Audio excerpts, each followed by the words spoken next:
चाचड़ ज़ात या कबीलो ॼाम समन जो क़दीम कबीलो आहे।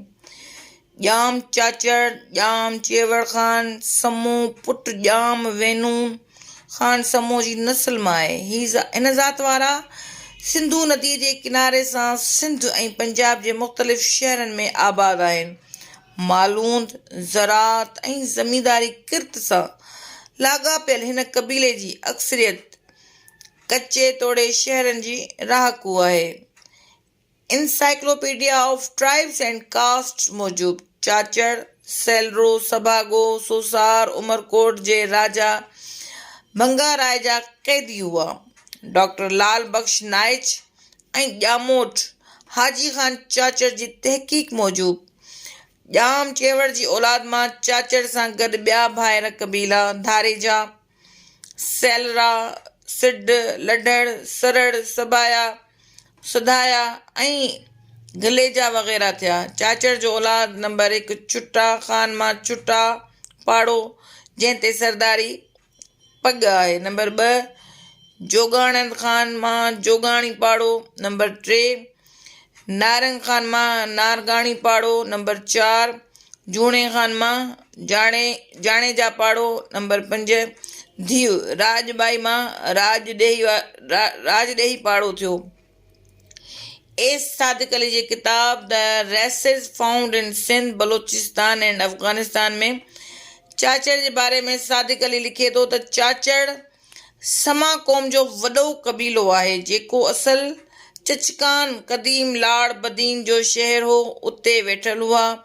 पोइ जॾहिं 1520 ईस्वी ते जॾहिं मैदवी लश्कर सिंध ते हमिलो करे समन कबीलनि खे बेदर्दी सां क़त्ल करणु लॻो तॾहिं इहे चाचकान जागीर जा माण्हू पंजाब राजस्थान जान बचाइण लाइ निकिरी विया ऐं उन्ही चाचकान जी निस्बत चाचड़ सॾाइनि था। ऐं अहम साबिती इहा आहे त इहे समन वारो लक़ब ॼाम ऐं ॼामोट पिणु पंहिंजे नालनि सां लॻाइण मां मान सम्झनि था। चाचड़ कबीले जूं हेठियूं शाख़ूं आहिनि राजॾेही, मोरिया, जाणेजा, जगन, जोगियाणी, चुट्टा, कच्चा, कारड़ा, एवाण, मुग़ल, जोगियाणी, झपला, बलेलाणी, सभागा, लुश, नौरंग, नारगाणी, रोहिला, मताणी, गुल्ला, ॻाढ़ेजा, सिटारी, डिघड़ेजा ऐं बादाणी वग़ैरह।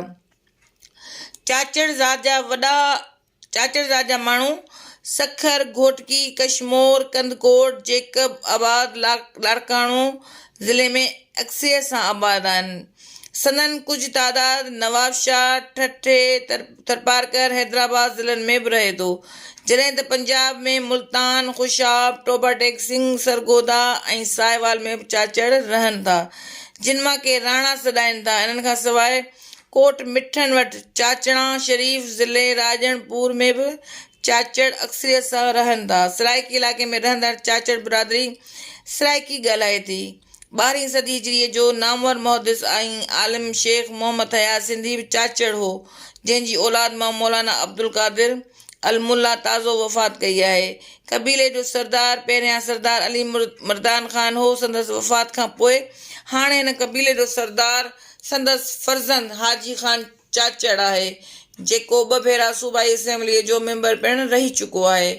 रिसाले शरीयत जो एडिटर मुफ्ती वहाब चाचड़, घोटकी ज़िले जो मशहूरु समाजी अॻवान हाजी शाह नवाज़ ख़ान चाचड़, तालीमदान ऐं ग़ुलाम मोहम्मद चाचड़, अब्दुल अलीम चाचड़, शहज़ादो ख़ान चाचड़, मुहक़िक़ ॼामोट हाजी ख़ान सिंधी, अॻूणो DIG अब्दुल्ला ख़ान, IT जो माहिर जावेद अहमद चाचड़, फॉरेन सर्विसेज में मोहम्मद उस्मान चाचड़, सियासी समाजी अॻवान पप्पू ख़ान चाचड़, नदीम अहमद एडवोकेट डायरेक्टर मोहतसिब आला सखर ऐं मुराद चाचड़ खां सवाइ कुझु नवां अदीब बि हिन ज़ात सां वास्तो रखनि था।